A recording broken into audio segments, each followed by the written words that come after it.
Hello everyone, मी सुदर्शन बडे तुम्हा सर्वांचं स्वागत करतो एस बी क्लासेसमध्ये. लास्ट लेक्चरमध्ये आपण पाहिलं रेड्युसिबल इक्वेशन्स. आजच्या लेक्चरमध्ये आपण पाहणार आहोत ॲप्लिकेशन्स ऑफ सायमल्टेनियस इक्वेशन. यामध्ये आपण वर्ड प्रॉब्लेम सॉल्व करणार आहोत. तर यामध्ये इक्वेशन्स कशा तयार होतात हे आपल्याला समजणार आहे. त्यात दिलेल्या कंडिशनचा यूज करून आपण इक्वेशन बनवली जाते आणि त्या इक्वेशन्सला सॉल्व करून प्रश्नात विचारलेल्या काही गोष्टी आपण शोधून काढतो. तर यामध्ये आपण एक एक्झाम्पल घेतलेला आहे. The parameter of a rectangle is 40 centimeter. The length of the rectangle is more than double its breadth by 2. Find the length and breadth. म्हणजे आपल्याला यामध्ये लांबी आणि रुंदी शोधायला सांगितली आहे एका आयताची. तर शाब्दिक उदाहरण सोडताना आपल्याला त्यात दिलेल्या कंडिशन ओळखता आल्या पाहिजेत आणि त्या दोन्ही कंडिशनला इक्वेशन फॉर्ममध्ये कसं लिहायचं ते समजलं पाहिजे. आता यामध्ये आपण क्वेश्चनमध्ये काय काय सांगितलं आहे ते एकदा मांडून घेऊया. तर क्वेश्चनमध्ये आपल्याला रेक्टँगलची पॅरामीटर दिली आहे. पॅरामीटर काय माहीत नसेल तर आपण एक रेक्टँगल इथे काढलेला आहे आणि हा रेक्टँगल याची पॅरामीटर म्हणजे काय असणार, त्याची ही लांबी आणि त्याची ही रुंदी या दोन्हींची बेरजेची दुप्पट. म्हणजे आपण थोडक्यात काय, पॅरामीटर म्हणजे पूर्ण या आयताचा आपण राऊंड मारला आणि ती जेवढं अंतर असेल ते म्हणजे पॅरामीटर. तर मग आपण इथे पॅरामीटरचा फॉर्म्युला पाहून घेऊया. पॅरामीटर म्हणजे काय, आपण लांबी आणि रुंदीच्या बेरजेला 2ने गुणाकार करतो म्हणजेच त्याचा आपल्याला पूर्ण अंतर समजून जाते बाजूंचे सारे. तर फर्स्ट स्टेपमध्ये आपण काय करणार, लेंथला आपण x मानू आणि रुंदीला आपण y मानू. तर नेक्स्ट स्टेपमध्ये आपण काय करणार, फर्स्ट कंडिशननुसार काय इक्वेशन बनते ते मांडून घेणार. फर्स्ट कंडिशनमध्ये आपल्याला पॅरामीटर दिलेली होती. पॅरामीटरचा फॉर्म्युला आपण पाहिला, लांबी म्हणजे x अधिक रुंदी आणि त्यांना 2ने गुणलं तर आपल्याला पॅरामीटर मिळते. तर पॅरामीटर आपल्याकडं काय आहे 40 सेंटीमीटर. तर आपण इथे 40 सेंटीमीटर मांडून घेतलं. आता यामध्ये आपण काय केलं, 2 जर आपण इकडं 40ला भाग दिला तर 20 मिळतील. आपल्याला फर्स्ट कंडिशनपासून एक इक्वेशन मिळेल आणि ते इक्वेशन असेल x + y = 20. हे मिळाले आपल्याला फर्स्ट इक्वेशन. सेकंड कंडिशन काय आहे, या शाब्दिक उदाहरणामध्ये सेकंड कंडिशनमध्ये आपल्याला असं सांगितलं आहे, आपली जी लांबी ना आयताची, ही लांबी त्याच्या रुंदीपेक्षा दुपटीच्या 2नी जास्त आहे. ही जी रुंदी आहे याला जर आपण दुप्पट केलं म्हणजे 2नी जर गुणलं आणि त्याच्यात अजून 2 मिळवले तर तितकी त्याची लांबी आहे. तर सेकंड कंडिशननुसार आपल्याला काय मिळणार, तर लांबी ही रुंदीच्या दुपटीच्या 2नी जास्त आहे. म्हणजे ही दुप्पट घेतली आपण रुंदीची आणि त्यातमध्ये 2 एक्स्ट्रा ॲड केले तरच आपल्याला ती लांबी बरोबर इतकी मिळेल. तर मग आपण त्यापासून इक्वेशन 2 फाइंड करू शकतो. कसं, इकडच्या लेफ्ट साईडचं y ची टर्म राईट साईडला घेऊन आलो आणि इक्वेशन 2 आपल्याला मिळाले. हे लक्षात ठेवा, या ज्या इक्वेशन कंडिशननुसार मिळतील आपल्याला त्या कधीच आपल्या जनरल फॉर्मनुसार नसणार. जनरल फॉर्म काय आहे आपला, ax + by = c. तर त्यानुसार नसणार. तर त्यांना आपण जनरल फॉर्मनुसार व्यवस्थित मांडून मग इक्वेशनची नंबरिंग द्यायची. यानंतरच्या स्टेपमध्ये मी ग्रॅमर्स रूलने हे एक्झाम्पल सॉल्व केले. तुम्ही नॉर्मल आपले जी मेथड आहे त्याने पण सॉल्व करू शकता. आता डी फाइंड करायसाठी आपण काय करतो, दोन्ही इक्वेशनचे जे ए टर्म्स आहेत म्हणजे एक्सचे कोएफिशियंट त्यांना फर्स्ट कॉलममध्ये घेणार येथे आणि वायचे कोएफिशियंट त्यांना आपण सेकंड कॉलममध्ये घेणार.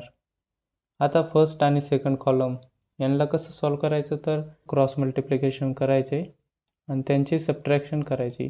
1 - 2ला मल्टिप्लाय होईल आणि 1 1ला मल्टिप्लाय होणार. -2 - 1 आपल्याला डिटर्मिनंटची व्हॅल्यू डीची व्हॅल्यू मिळाली -3. तसेच dxमध्ये आपण काय करतो, फर्स्ट कॉलममध्ये दोन्ही इक्वेशनच्या ज्या सी टर्म्स आहेत त्या फर्स्ट कॉलममध्ये घेतो आणि सेकंड कॉलममध्ये वायचे कोएफिशियंट घेतो आणि dx फाइंड करताना आपण याची पण क्रॉस मल्टिप्लिकेशन करणार, म्हणजे 20 into -2 is equal to -40 minus 1 into 2 -2 आणि आपल्याला dx मिळतोय -42. सिमिलरली dy पण शोधायचा. त्यासाठी आपण दोन्ही इक्वेशनचे एक्सचे कोएफिशियंट फर्स्ट कॉलममध्ये लिहितो, तर दोन्ही इक्वेशनचे c हे कॉन्स्टंट आपण सेकंड कॉलममध्ये लिहितो आणि त्यांची क्रॉस मल्टिप्लिकेशन केली जाते आणि त्यांची सबट्रॅक्शन घेतली जाते. तर यापासून आपल्याला -18 मिळाले. तर या स्टेपमध्ये आपण dx आणि dy फाइंड केला आहे. तर नेक्स्ट स्टेपमध्ये आपण काय करणार, x आणि y ची व्हॅल्यू फाइंड करणार, म्हणजे लांबी आणि रुंदी आपल्याला मिळून जाणार. तर x ची व्हॅल्यू आपण काढली, dx बाय d यांचे हे मायनस मायनस कट होणार आणि 14 त्रिक 42 असे आपल्याला 14 सेंटीमीटर ही लांबी मिळाली. आणि रुंदीसाठी तर हे मायनस मायनस कॅन्सल होणार, 3 सख 18 आणि आपल्याला रुंदी मिळाली 6 सेंटीमीटर. आपले ॲन्सर बरोबर आहे की नाही कसे चेक करायचे, तर ह्या ज्या व्हॅल्यूज मिळाल्या त्या या आलेल्या इक्वेशन्समध्ये मांडून घ्यायच्या आणि त्याचे ॲन्सर त्या कंडिशन सॅटिस्फाय करतात का नाही, ते जर बरोबर आलं तरच सॅटिस्फाय करणार, नाही तर चुकणार. तर प्रॅक्टिससाठी आपण आणखी एक एक्झाम्पल सोडूया. आपले एक्झाम्पल आहे, अ बोट travels 16 kilometre upstream and 24 km downstream in 6 hours. The same boat travels 36 km upstream and 48 km downstream in 13 hours. Find the speed of water current and speed of boat in still water. तर ही diagram पाहून घ्या. तर आपला एक बोट चालक आहे जो पाण्याच्या प्रवाहाच्या विरोधात जर चालला, म्हणजे पाणी वाहते आहे आणि तो त्याच्या विरोधात जर चालला तर तो 16 किलोमीटर जातोय आणि पाण्याच्या प्रवाहाबरोबर वापस येताना 24 किलोमीटर येतोय. एवढं अंतर हे किती वेळात पूर्ण करतोय, 6 तासामध्ये. आणि सेकंड कंडिशननुसार आपल्याला काय सांगितलंय, तोच बोट चालक आहे आणि तो अपस्ट्रीमने म्हणजे पाण्याच्या विरोधात 36 किलोमीटर गेला आणि 48 किलोमीटर नदीच्या प्रवाहासोबत वापस आला. किती वेळात, तर 13 तासात. तर आपल्याला काय शोधायला सांगितलंय, त्या पाण्याचा वेग किती आहे, नदीच्या पाण्याचा, वाहतं पाणी आहे त्याचा वेग किती आहे आणि बोटेचा स्थिर पाण्यामध्ये वेग किती असेल ते पण विचारले. तर हे उदाहरण सोडताना आपल्याला एक फॉर्म्युला माहीत लागतो, डिस्टन्सचा फॉर्म्युला, किंवा आपण आलटून पलटून पण मांडू शकतो. तर हा फॉर्म्युला माहीत लागतो, distance is equal to speed into time. आणि या कंडिशनमध्ये आपल्याला टाईम दिलेला आहे, म्हणजे 6 तास 13 तास हा टाईम दिलेला आहे आणि आपल्याला डिस्टन्स पण दिलेला आहे, पण स्पीड माहीत नाही. तर सर्वप्रथम आपण स्पीड काय असेल त्याची अंदाज लावू शकतो. कसं, बोटचं स्पीड पाण्यामध्ये किती असेल, तर त्याला एक समजून घेऊ आपण. आणि तेच पाण्याचा प्रवाहाचा वेग हा आपण y मानू. या दोन्हीला x आणि y मानलं आपण, तर आपल्या बोटेचा वेग पाण्याच्या सोबत, म्हणजे पाणी ज्या दिशेला वाहत आहे त्याच सोबत जर आपण बोट चालवली, बोटीचा स्पीड असणार x प्लस y. म्हणजे पाण्याचा पण वेग असेल ना, पाणी पण आपल्याला पुढं ढकलत राहणार. हे झाला बोटीचा वेग x आणि हा पाण्याचा, म्हणजे ते आपल्याला मदतच करते, म्हणजे आपले बोट जास्त वेगात धावणार. त्यामुळे तर हा 24 किलोमीटर जाऊ शकला. आणि जर तोच पाण्याच्या विरोधात जर चालवणार तर पाणी आपल्याला मागे ढकलणार, म्हणजे आपण पाण्याला वजा करायचं पाण्याचं वेग आपल्या बोटच्या वेगामधून, आणि म्हणून तो 16 किलोमीटर पाण्याच्या विरोधात गेला. किती वेळात, तर 6 तासात. तर हे फर्स्ट कंडिशन आपण इक्वेशन फॉर्ममध्ये मांडून घेऊया. तर आपला बोट चालक पाण्याच्या विरोधात 16 किलोमीटर गेलाय आणि 24 किलोमीटर पाण्याच्या वेगासोबत गेलाय. तर तो किती वेळात गेलाय, 6 तासात गेलाय. आपले हे झाले फर्स्ट इक्वेशन. आता सेकंड कंडिशन पण सेमच आहे. यामध्ये काय केलंय, तो पाण्याच्या विरोधात 36 किलोमीटर गेला आणि पाण्याच्या वेगासोबत तो किती गेलाय, 48 किलोमीटर. आणि हे पूर्ण डिस्टन्स त्याने 13 तासात पूर्ण केले. तर लास्ट लेक्चरमध्ये रेड्युसिबल इक्वेशन्स आपण सॉल्व केल्या आणि त्याच पद्धतीने हे इक्वेशन आपल्याला सॉल्व करावे लागणार. त्यामध्ये इक्वेशनला रिअरेंज केले जाते, म्हणजे आपण काय करणार, 1 किलोमीटर बाजूला घेतले आणि 1/x करून ही टर्म इक्वेशनची बाजूला गेली.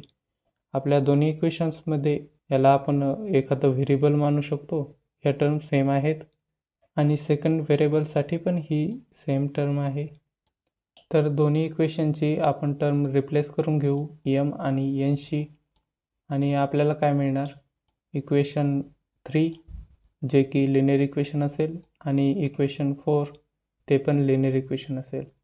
आपण या टाईपचे लिनियर इक्वेशन सॉल्व करू शकतो. यामध्ये आपण एक टर्म सेम करून घेऊ. कोणती टर्म सेम करायला आपल्याला सोपे आहे, तर n ची, कारण 24 दुने 48. तर आपण n हे सेम होणार, म्हणजे आपण वजाबाकी करून n ला कॅन्सल आउट करू शकतो. म्हणून आपण इक्वेशन 3 ला 2 ने मल्टिप्लाय केलं, म्हणजे आपली n ची टर्म सेम झाली. नेक्स्ट आपण इक्वेशन 5 हे इक्वेशन 4 मधून सबट्रॅक्ट करणार. मग इक्वेशन 5 चे सगळे साइन्स निगेटिव्हमध्ये जाणार आणि हे 48n हे कॅन्सल आउट होणार. त्यामध्ये आपल्याला काय मिळाले, 4m इज इक्वल टू 1.